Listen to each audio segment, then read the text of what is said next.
I've been thinking about you. I've been thinking about you. I've been thinking about. E me convidaram imediatamente para um jantar. Aí eu vou jantar com eles todos e as respectivas esposas e os filhos. E de repente, qual não é a minha surpresa? Ele diz: olha, esta aqui é a esposa, o mais velho disse, é a esposa do meu irmão, fulano de tal, que é nosso sócio, e nós também fomos casados, eu e ela, durante 10 anos, e eu e ela geramos esses 2 filhos aqui, que são meus filhos e são também filhos do meu irmão, porque são enteados dele. Esses aqui são os filhos que ele e ela tiveram, e essa aqui é minha esposa, com quem eu gerei os tais filhos, mas nós nos separamos já há muitos anos atrás. E como você sabe, eu já estou casado com a Clarice, que é a minha esposa, e nós todos somos amigos, de modo que se sinta em casa. E olha, eu convivi com eles mais muitos anos depois. Fiz até casamento judaico na família deles. Eu e o rabino Henry Sobel. E eu via sempre todo mundo sentado à mesa na maior tranquilidade, indo para lá, indo para cá, sem essas amarguras paleontológicas que você vê com uma frequência enorme no meio religioso. O que alguém diria, não, é porque são os sem vergonhas. Não tem vergonha na cara. Todo mundo ali tinha vergonha na cara. Ninguém traía ninguém, todo mundo respeitava todo mundo, e o que eu sentia era uma reverência extraordinária. Por exemplo, a filha desse mais velho, a filha mais velha dele, que era também enteada do irmão dele, tratava o irmão dele com um carinho paternal extraordinário, o tio, e não se negava a tratar o pai com todas as devoções e reverências possíveis da paternidade. E tudo tranquilo, e ainda mais, os 2 irmãos eram sócios no empreendimento da família, que era um empreendimento bilionário, dos maiores do país.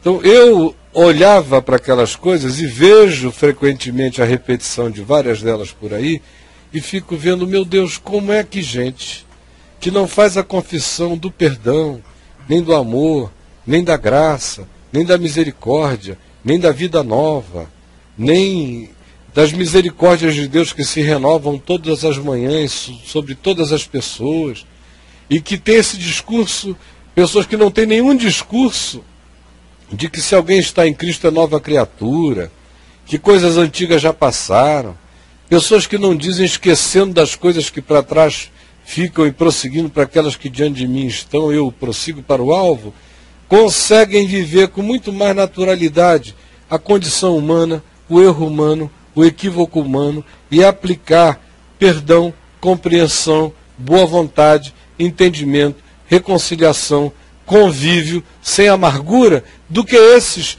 que fazem um discurso o dia inteiro e que são incapazes de aplicar o mínimo disso que fazem a qualquer que seja a circunstância da vida, às vezes até em relação a pessoas distantes.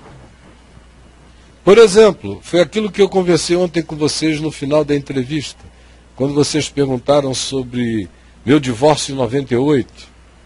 E o que muita gente ainda fala por aí, eu falei, isso é patético. Se a minha netinha de 12 anos ouvisse essa história, ela ia levar um susto, porque ela tem 3 avós, ela tem a vovó Lu, tem a vovó Aldinha e tem a vovó Dri. Todas 3 são avózinhas que ela ama loucamente, para ela não ter nenhuma separação, seria patético. Como patético seria inclusive para minha ex-esposa, mãe dos meus filhos, com quem nós vamos passar o Natal juntos frequentemente. Todos os nossos eventos familiares são compartilhados com a presença dos meus enteados, com a presença do companheiro dela, e todo mundo em paz, porque não é possível que o evangelho só dê certo enquanto está tudo certo. Um evangelho que só sirva para afirmar a média moral ponderável dos convívios humanos estabelecidos pela convenção social não é evangelho. Porque até os pagãos fazem isto. E fazem melhor.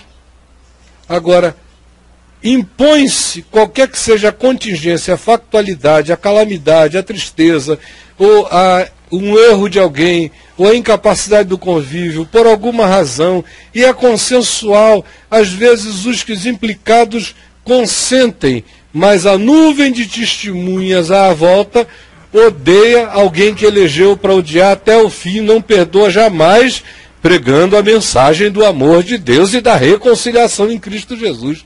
É uma loucura, uma danação espiritual na qual se coloca.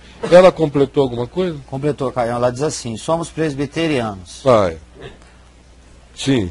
Só isso? Não. Minha irmã tem outra pessoa há mais de 20 anos. Ai! Pelo amor de Deus, cara, eu se fosse o marido dessa irmã dela há 20 anos e soubesse que ela ainda tem essa dor de cotovelo, eu ia dizer: minha filha, escuta, que tesão encruado é esse, ou que orgulho entesado é esse, ou que doença é essa que faz você me ter há 20 anos e não liberar a sua irmã para casar com um cara que, depois que se separou de você, casou com uma outra e viveu uma vida tão longa com a outra que a outra morreu, deve ter feito bodas de prata com a outra. Sim. E 33 anos depois encontra a sua irmã que está separada há 10. Você é o quê? Dona de harém? Porque tem gente que tem haréns psicológicos, dizem: um dia dormiu em cima de mim, ninguém mais na casa vai saber como é que era. Um dia... Impressionante isso. É uma loucura. É de paleontologismo emocional, psicológico, dos níveis mais adoecidos. E eu sugiro a ela que, de todo o coração, não leve isso em consideração, não faça disso uma briga, não guerreie, não argumente, não faça nada e não se exponha. Viva o casamento dela, com tranquilidade com esse cara, se encontraram amor, felicidade, respeito, prossigam, ore pela irmã, abençoe a irmã. Não adianta ficar dando explicações, porque quanto mais explicar, pior fica nesse caso, é orar. E também não fugir do convívio. Ela faz essas perguntas aqui. Não fugir do convívio. Tem pai vivo? Tem mãe viva? Tem uma praça familiar comum? Se tiver, não se afaste. Vá. Frequentemente, o atual marido dela, ex-marido da irmã dela, vai ficar mais facilmente amigo do atual esposo, já de 20 anos, atual de 20 anos. Atual de 20 anos da irmã dela, antes do que a irmã consiga abrir o coração para o que está acontecendo de novo na vida dela. Ela coloca assim: a minha irmã tem outra pessoa há mais de 20 anos, não são casados oficialmente, mas mesmo assim ela não me perdoa nem quer conversar comigo. Aí ela pergunta: como devo chegar a ela e me reconciliar, como você falou hoje no Papo de Graça? Vá chegando, não precisa chegar lá com nenhum tipo de argumento. Se surgir a oportunidade de dizer: olha, fulana, eu conheço as razões da separação de vocês, à época, eu acho que ele foi errado com você, ou se ela foi errada, não precisa levantar o defunto do erro dela, só se tiver sido ele o mais errado. Mas 30 e tantos anos passaram, ele foi casado, ele viveu, ele aprendeu, ele cresceu, não o procurei, a vida nos encontrou. Eu sinto genuíno amor por ele, ele por mim. Eu não gostaria que você sofresse pela minha felicidade. Assim como eu, de todo o coração, abençoo a sua vida e abençoe a sua. Abençoe a sua vida. Eu peço que você tenha compaixão de mim e seja humilde. Porque a gente só começa a ganhar uma pessoa com esse espírito paleontológico de amargura, de dominação, de controle, com uma atitude muito humilde, muito simples e muito desguarnecida, muito desprevenida, totalmente desarmada. É só assim que ela pode ir ganhando esse coração devagar E é o convívio tranquilo que vai, pela misericórdia de Deus, impor a realidade nova. Porque a irmã dela é dona de museu mesmo. É, Caio. Dona de museu, ela tem lá o Tiranossauro Rex, ela deve ter muita coisa nesse museu psicológico dela, como muita gente tem. Então, esse é o caminho, singelo, simples, paciente, humilde, misericordioso, constante, e não amargurado. Porque se ela ficar amargurada, é tudo que a outra quer. E às vezes também não tem a ânsia de, numa conversa, resolver tudo. Né? Tem que ter porque às vezes calma. são 2, 3 conversas que vão É. quebrando aquela calcificação interior. que se Às vezes construiu. é uma necessidade que Deus cria do lado de lá. Às vezes é uma doença que acomete a irmã do lado de lá e não tem ninguém melhor para cuidar do que ela. Às vezes é uma fraqueza que acomete a outra banda, esse outro casal, e não tem ninguém melhor para socorrer com humildade do que eles. Deus cria circunstâncias também diversas, quando as pessoas começam a se interpor com esses caprichos amargurados e com essas leis cegas e idiotadas. Se há filhinhos de Deus aí nesse caminho, frequentemente Deus vai quebrando isso e criando circunstâncias impensáveis para que as pessoas se enxerguem. Então, coloque na mão de Deus, viva o seu melhor, viva com amor, responda tudo com todo carinho, misericórdia e humildade. E não fuja da praça do convívio familiar mais amplo por causa desse desconforto dela. Não gere desconforto, não provoque e não se evada. Porque se você se evadir, você está fazendo confissões que ela assim interpretará como sendo culposas, quando na realidade não o são. Então, esteja presente com sobriedade, com discrição, com amor, com humildade, com reverência para com a limitação dela. Braulio. Caião, eu não consigo ainda perdoar meu antigo pastor. Logo que me converti ao Evangelho, ele foi a pessoa que me discipulou. Com ele me batizei, comecei a trabalhar. Porém, o que ele queria era uma marionete. Pior, que ele fez e faz isso com todos que se achegam nessa igreja. Quando eu abri os olhos, o estrago já tinha sido feito, Caião. Hoje, depois de 2 anos que saí dessa igreja, ainda não consigo perdoá-lo. Pior que vejo o que aconteceu comigo e minha família, que em minha família está acontecendo ainda hoje naquela igreja. E descobrimos que isso já acontecia até mesmo antes de nós.